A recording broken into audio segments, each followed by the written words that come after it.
Okay, let's jump right into this explainer with a really critical question. Do you know exactly where your property deed is right at this very moment?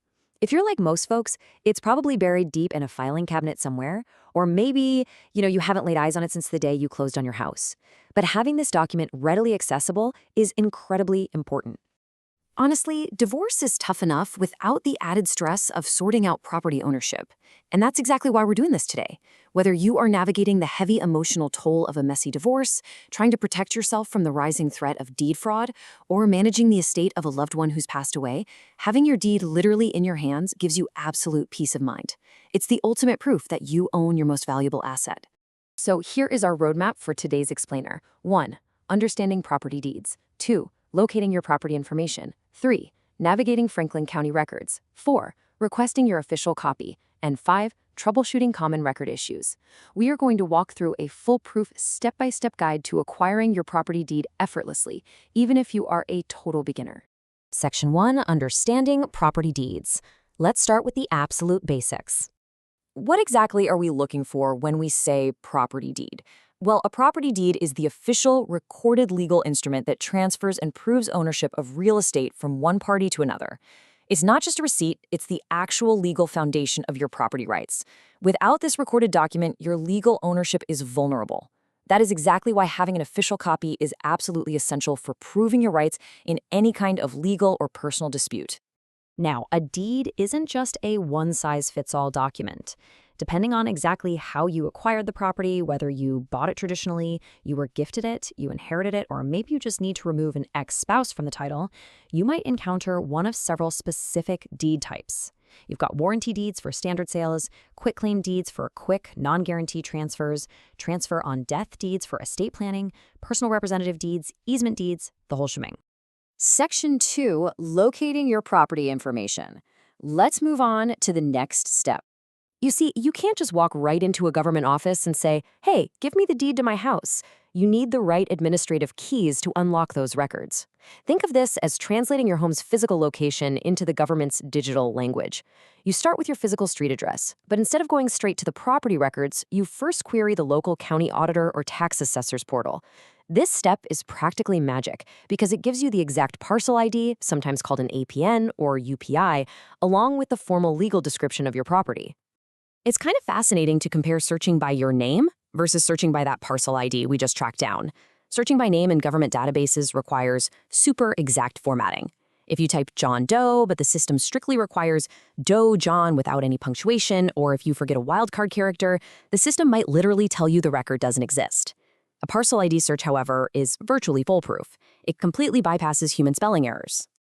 Section 3, Navigating Franklin County Records. Now that we've got our parcel ID, we're ready to hit the records. But here is where we hit a massive administrative hurdle that trips up so many beginners. You need to know exactly which Franklin County you actually live in. Did you know Ohio, Pennsylvania, and North Carolina all have a Franklin County? And to make it even more of a puzzle, each one uses completely different offices and digital systems for their public records. In Ohio, you are looking for the county recorder using their cloud search. In Pennsylvania, it's the recorder of deeds using a system called Landex. And in North Carolina, it's the Register of Deeds. You've got to make absolutely sure you are in the correct jurisdiction's portal before you start plugging in your property information. Section 4, Requesting your official copy. Once you're safely in the correct portal and you've located your property using your parcel ID, it's time to officially make the request. Getting a copy usually comes with a small statutory fee. As a concrete example, over in Franklin County, Ohio, the recording or retrieval fees are highly standardized. It costs exactly $34 for the first 2 pages of a document and $8 for each additional page. These fees are what actually help fund the preservation of these critical public records. Thankfully, these counties offer several different ways to get the document into your hands. You can use their cloud-based search engines, where searching the index is totally free, but you pay to print or download the official copy. You can use pay-per-document web stores, like Landex. If you prefer a human touch, you can always go in person to the local recorder or registrar's office for some hands-on assistance. And for highly specific needs, a traditional mail-in written public records request is always on the table. Basically, just choose the method that works best for your own comfort level with technology. Section 5, Troubleshooting Common Record Issues. Let's do some rapid-fire troubleshooting. Even with a step-by-step guide, government databases can be, well, quirky. So why can't I find my deed using my street address? This is, without a doubt, the #1 roadblock people run into when searching the recorder's databases. They type in 123 Main Street, they get absolutely zero results, and they immediately go into panic mode. The solution here is super simple, and it goes right back to our earlier steps. Recorders index their files by parcel number or legal description, not by your street address. The street address is really just for the mail carrier. So always route through the auditor or tax assessor's property search first to retrieve your parcel number, and then take that specific number over to the recorder site. Now, this is a fantastic question. Many really proud homeowners expect a brand new deed in the mail with a shiny gold seal the very moment they make their final mortgage payment. When it doesn't show up, they start making phone calls. But here's the truth. No new deed is issued. Your original deed, the exact one you received when you first bought the house, remains your proof of ownership.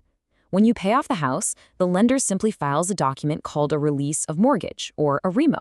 That document just clears the lender's financial lien from the public record, leaving your original deed free and clear.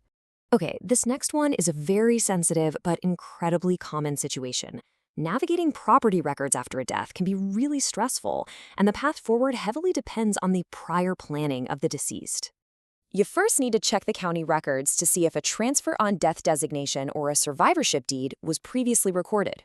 If those specific documents were filed prior to their passing, transferring the property is actually relatively straightforward. However, if they weren't, you will very likely need to contact the county probate court to legally establish a new chain of title. You might have seen those amazing aerial and parcel map viewers provided by the county's Geographic Information Systems, or GIS. They are incredibly detailed, but people often ask if they can use these maps to prove exactly where their property line is if they're arguing with a neighbor over a fence. The answer to that is a firm no.